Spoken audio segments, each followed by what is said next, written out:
ठोस अवस्था स्टार्ट करने वाले हैं आज से हम। तो देखिए 12th क्लास का फर्स्ट चैप्टर है ये।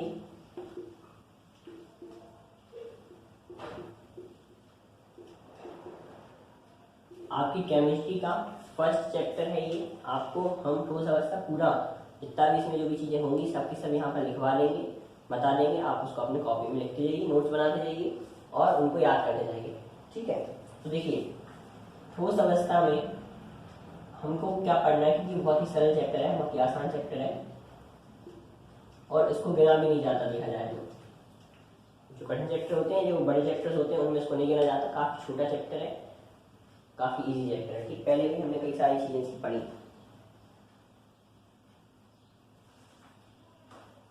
तो देखिए सबसे पहले तो हम जानते हैं कि पदार्थ क्या होता है। पदार्थ वह वस्तु जो जगह घेरती हो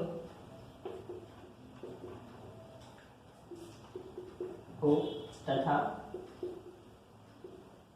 जिसका कोई द्रव्यमान हो। ठीक है, ऐसी कोई वस्तु जिसका कोई भी द्रव्यमान हो और जो कोई जगह घेरे, उसको क्या बोलेंगे हम? पदार्थ। तो देखिए जितनी भी चीजें दुनिया में हैं, जितनी भी चीजें दुनिया में अभी हैं, हम जिनको टच कर सकते हैं, ठीक, जिनको हम उठा सकते हैं, वो सब क्या है? पदार्थ है। लेकिन कुछ ऐसी चीजें हैं जो पदार्थ नहीं है, जैसे, और जो पदार्थ नहीं है वो क्या है? ऊर्जा। पूरी दुनिया में सिर्फ दो चीजें हैं, एक तो पदार्थ और दूसरा ऊर्जा। यदि कोई चीज ऐसी है जो पदार्थ नहीं है तो वो क्या होगा? ऊर्जा। जैसे कि प्रकाश। ठीक है, प्रकाश को प्रकाश जगह तो गिरता है लेकिन प्रकाश का वजन नहीं होता, प्रकाश का कोई द्रव्यमान नहीं होता, इसलिए प्रकाश क्या है? ऊर्जा। ठीक, ध्वनि है, ध्वनि क्या हो जाएगी? अपनी ऊर्जा। तो इस तरीके से प्रकाश हो गया, ध्वनि हो गई, ठीक है, ऊष्मा हो गई। ठीक है, ये सारी की सारी ऊष्मा भी इसमें आ जाएगा। ये सारी की सारी चीजें क्या होती हैं? इनमें द्रव्यमान नहीं होता है, ये सिर्फ और सिर्फ महसूस होती है। हमें ध्वनि सुनाई पड़ती है, ठीक, प्रकाश हमें दिखता है, हाँ ठीक, ऊष्मा हमें महसूस होती है, गर्मी महसूस होती है। तो ये सारी सारी चीजें क्या है? ऊर्जा है। तो अब दो चीजें हैं, एक तो पदार्थ और एक ऊर्जा। ऊर्जा के भी कई सारे रूप हैं, हम पूरी केमिस्ट्री में, फिजिक्स में ऊर्जा के कई सारे रूप पढ़ते हैं। ठीक है, विद्युत ऊर्जा है, करंट। अब विद्युत धारा भी एक प्रकार से क्या है? ऊर्जा है, लेकिन उसे आप तोल नहीं सकते, उसका कोई द्रव्यमान नहीं होता, इसलिए वो पदार्थ नहीं है। तो ये सारी सारी क्या है? ऊर्जाएं हैं। और ये सब क्या होते हैं? बाकी सब वस्तुएं क्या होती हैं? पदार्थ होती हैं। तो पदार्थ भी तीन तरीके से हमको मिल सकता है। ठीक है, कैसे कैसे मिल सकता है? देखिए इसको मैं हटा रहा हूँ, ये आपको नहीं लिखना, जो लिखना होगा मैं आपको बता दूंगा। ठीक, डेफिनेशन या जो भी पॉइंट्स होंगे वो आपको बता दूंगा लिखने के लिए। ठीक,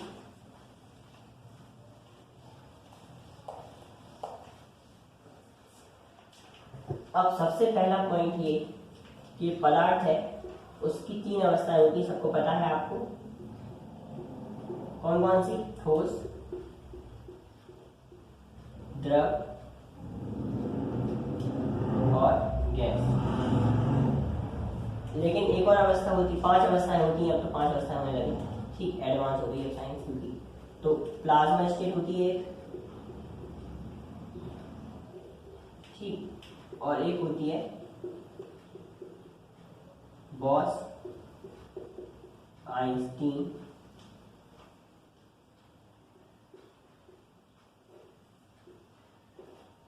कंडेंसेट। तो ये जो बाकी की दो अवस्थाएं हैं ये आपको 11th और 12th में नहीं पढ़ाई जाती। 11th और 12th में कोई बात नहीं होती, क्योंकि ये जो प्लाज्मा और बॉस आइंस्टीन कंडेंसेट है, इनके बारे में ज़्यादा जानकारी भी अवेलेबल नहीं है। सिर्फ कौन है? ठोस, द्रव और गैस, तीन चीज़ें आपको बहुत अच्छे से पढ़नी है। ठीक, द्रव और गैस जो थे हमारे 11th क्लास का चैप्टर थे, काफ़ी अच्छे से उनको वहाँ पर हमने पढ़ लिया है। अब सिर्फ बचा हमारा ठोस अवस्था।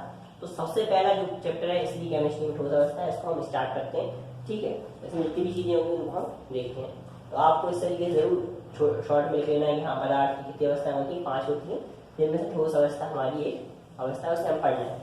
ठीक, तो देखिए सबसे पहले हम देख लेते हैं ठोस क्या होता है।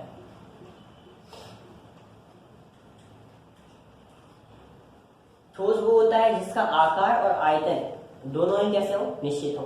देखिए ठोस, द्रव और गैस में यही अंतर है, आकार और आयतन यदि निश्चित होता है, आकार और आयतन यदि निश्चित होता है तो उसे हम क्या बोलेंगे, ठोस।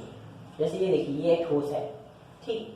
अब इसका जो आकार है बोर्ड का, ये चेंज नहीं हो रहा है। इसको अगर हम नीचे भी रख दें, ऊपर रख दें, कहीं भी रख दें, इसका आकार चेंज नहीं हो रहा है, इसका निश्चित आकार है, ठीक। जब तक इसे तोड़ेंगे नहीं, जब तक, ठीक। और इसका आयतन भी निश्चित है, जितनी जगह ये घेरता है ये उतनी जगह घेरता है, ठीक। चाहे इसको कहीं भी रख दो, कुछ भी कर दो, तो ये जो आकार और आयतन जो है ना, क्या होगा, निश्चित। लेकिन द्रव का आकार निश्चित नहीं होता। यदि आप इसको बोतल में डाल देंगे तो बोतल जैसा ले लेगा, ठीक। बर्तन में डाल देंगे तो बर्तन जैसा आकार ले लेगा। जिस चीज में डाल दो उसी चीज का आकार ही ले लेता है। द्रव का आकार कभी निश्चित नहीं होता, ठीक है। लेकिन इसका आयतन जो है वो निश्चित होता है।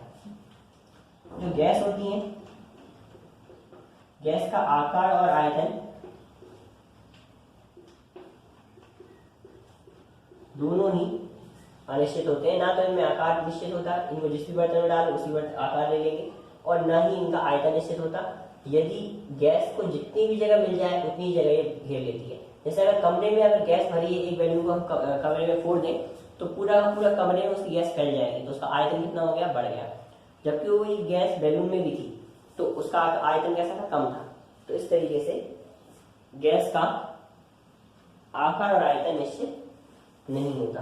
तो ये सारी की सारी ठोस, द्रव और गैस के जनरल इंट्रोडक्शन हो गया। अब आपको डेफिनेशन लिखनी है। ठोस की डेफिनेशन क्या होता है, ठोस वे पदार्थ, अब यहां से आप लिखना स्टार्ट करें, ठोस वे पदार्थ जिनका आकार, आयतन और द्रव्यमान, आकार, आयतन और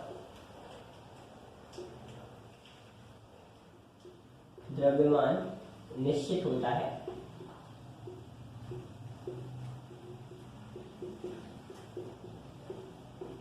ठीक है, वे पदार्थ जिनका आकार, आयतन और द्रव्यमान निश्चित होता है ठोस कहलाते हैं। ठोस कहलाते हैं।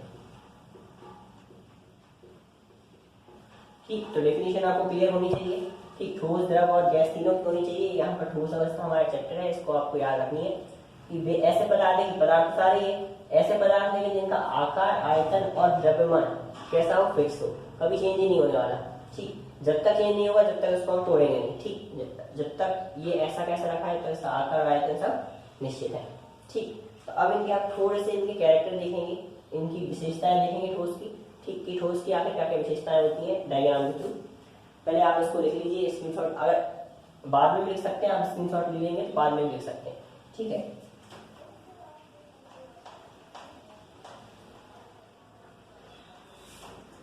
तो अब देखो इनके थोड़े से गुण देखते हैं ठोस के। सामान्य गुण क्या होते हैं?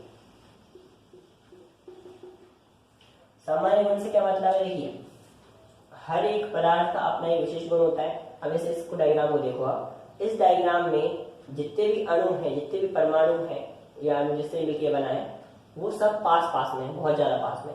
ठीक, तो ये ठोस है एक प्रकार से। इसका आकार भी आप देख रहे हैं निश्चित है, क्यूब है एक तरीके से, ऐसा आकार इसका निश्चित है। ठीक है, और इसमें जो अणु है वो आप सब कुछ इसी को देखकर बता देंगे। इसके जो अणु है वो कैसे हैं, पास पास में। अणु पास पास में कब होंगे, जब उनके बीच में जो बल लग रहा है वो प्रबल होगा।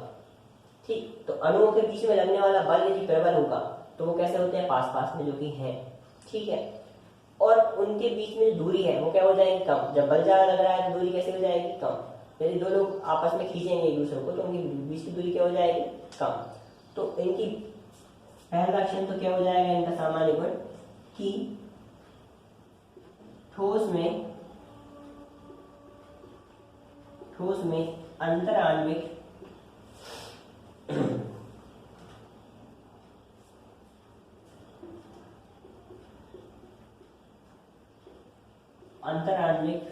बल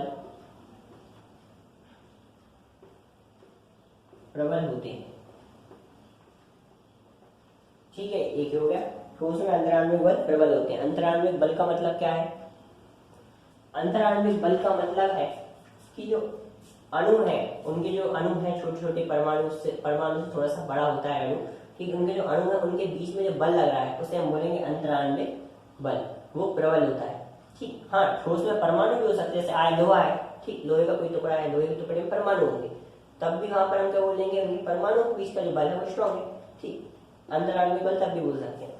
तो ये जो इंटरमॉलिक्यूलर फोर्सेस हैं वो कैसी होती हैं? स्ट्रॉन्ग होती है। आपको लिखना है कि ठोस में अंतराण्विक बल प्रबल होते हैं। दूसरा,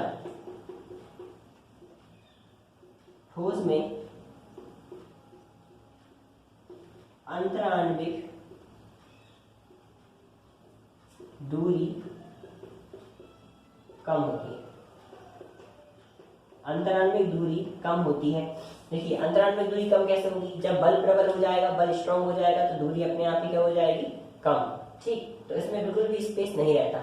इन्हीं दो लक्षणों की वजह से, इन्हीं दो सामान्य गुणों की वजह से सारे के सारे ठोस के बाकी जो गुण हम लिखने वाले हैं वो सब इन्हीं पे डिपेंड करते हैं। देखिए, जब कोई पकड़ के रखे हैं हम इस हाथ से इस हाथ को, तो अभी हिल नहीं पा रहा। जब ये हिल नहीं पा रहा है तो उसको गर्म करेंगे तब भी आसानी से अलग नहीं होगा। ठीक, इसी की वजह से गलनांक और क्वथनांक ज्यादा हो जाएगा। जबकि गैस में ये आसानी से खुले घूम रहे थे, तो इसकी वजह से गलनांक और क्वथनांक क्या था? बहुत ही ज्यादा कम था।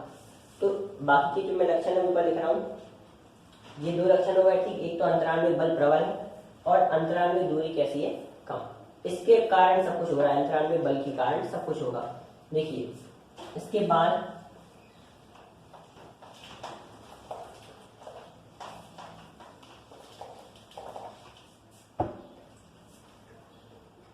तीसरा, ये जो डेफिनेशन लिखी थी हमने उसका भी हम सामान्य में लिख सकते हैं। इनका आकार और आयतन,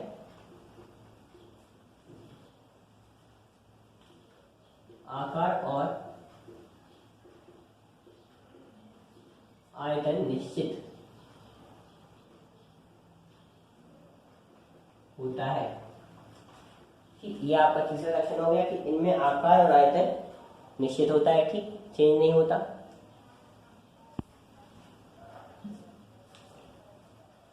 फोर्थ देखें,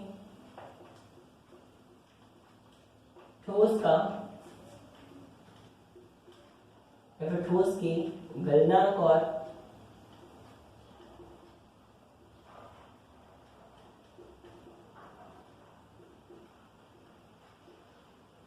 क्वथनांक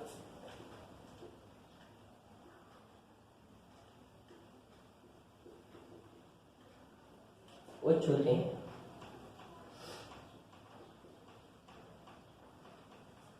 ठोस के गलनांक और क्वथनांक उच्च होते हैं। कि ऊपर नीचे हो गया थोड़ा।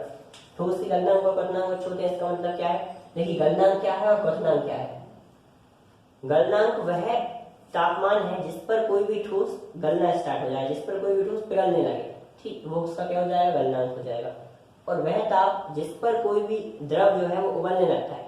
तो जब ठोस गलेगा और उसके बाद ठोस गलने के बाद वो उबलने स्टार्ट हो जाता है, तो ये दोनों गलनांक और क्वथनांक ठोस के लिए क्या होते हैं?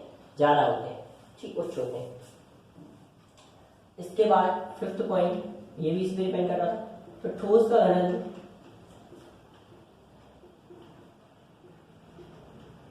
ठोस, यहाँ पे मैं बोल रहा हूं तो आप बोल के सुन के लिख लीजिए। घनत्व अधिक हो सकता है, लिखना ही रहा हो यहाँ से। ठोस का घनत्व अधिक होता है। घनत्व अधिक होने का मतलब क्या है? देखिए, घनत्व का मतलब क्या होता है? कोई भी चीजें पास पास में है तो घनत्व अधिक होगा, और दूर दूर है तो घनत्व क्या होगा? कम होगा। तो अब यहाँ पर क्या हो रहा है, इस डायग्राम में आप देख सकते हैं जितने भी अणु हैं वो सब पास पास में है, जगह बिल्कुल भी नहीं है, खाली स्पेस बिल्कुल भी नहीं है। इसकी वजह से घनत्व का मतलब क्या होता है? कोई भी अणु पास पास में होना, तो वहां पर घनत्व क्या होता है? ज्यादा। ठीक, इसीलिए यहाँ पर अणु पास पास में, इसलिए यहाँ पर घनत्व कैसा है? अधिक है। तो ये जो है ठोस के सामान्य लक्षण है। इसके बाद एक और, ठोस कैसे होते हैं? असंपीड्य।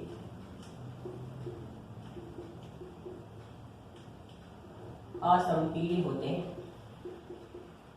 अब असंपीड्य होते हैं, इसका मतलब क्या है? इसको समझो, असंपीड्य। देखो किसी भी चीज को अगर दबा देते हैं आप और अगर वो दब जाती है तो उसको बोलते हैं संपीड़ितता। ठीक, उसके उस गुण को क्या बोलेंगे? संपीड़ितता। लेकिन यदि वो संपीड़ित नहीं है तो उसको हम बोलते हैं असंपीड़ित। तो ठोस दबते नहीं है, ठोस को आप कितना ही दबा लो, जैसे अगर आपने एक बार पूरे पत्थर भर दिए किसी मटके में तो आप दबा दबा कर उसको और पत्थर नहीं भर सकते। ठीक, तो इस तरीके से आप क्या कर सकते हैं, ठोस असंपीड़ित होते हैं। द्रव में संपीड़ितता थोड़ी कम होती है और जो गैस होती है पूरी तरीके से संपीड़ित होती है। गैस को आप जबरदस्ती बहुत ठूस से जबरदस्ती उसको भर सकते हैं।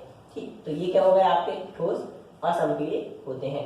इस तरीके से आपके 6 लक्षण हो गए यहाँ पर, 1 2 3 4 5 6। फिर से आप देखें अंतराल में बल क्या होता है, प्रबल होता है। ठीक, बल कैसा है, प्रबल है। इसके बाद अंतराल में दूरी इसकी कम हो गई, दूरी कम है इसकी घनत्व क्या हो गया, अधिक हो गया। और गलनांक और पतनांक भी उनकी इसकी वजह से अधिक हो गए।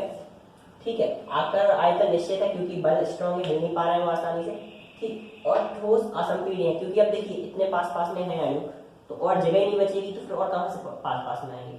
ठीक, तो ये जो ठोस के सामान्य लक्षण हो गए आप उसको लिख लीजिएगा, ठोस के डेफिनेशन, ठोस के सामान्य लक्षण। और अगली वीडियो में हम देखेंगे ठोस के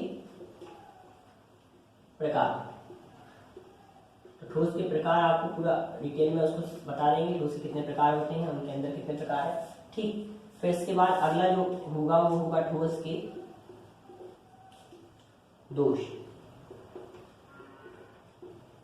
ठोस में कुछ दोष होते हैं, ठीक है, कुछ अशुद्धियां होती हैं, वो उनके बारे में अध्ययन करना है। थोड़ा बहुत ठोस के बारे में विस्तार से पढ़ना है तो यहाँ पे बहुत सारी चीजें हैं। ठीक, तो इतना हो गया, बाकी अगले वीडियो में देखेंगे।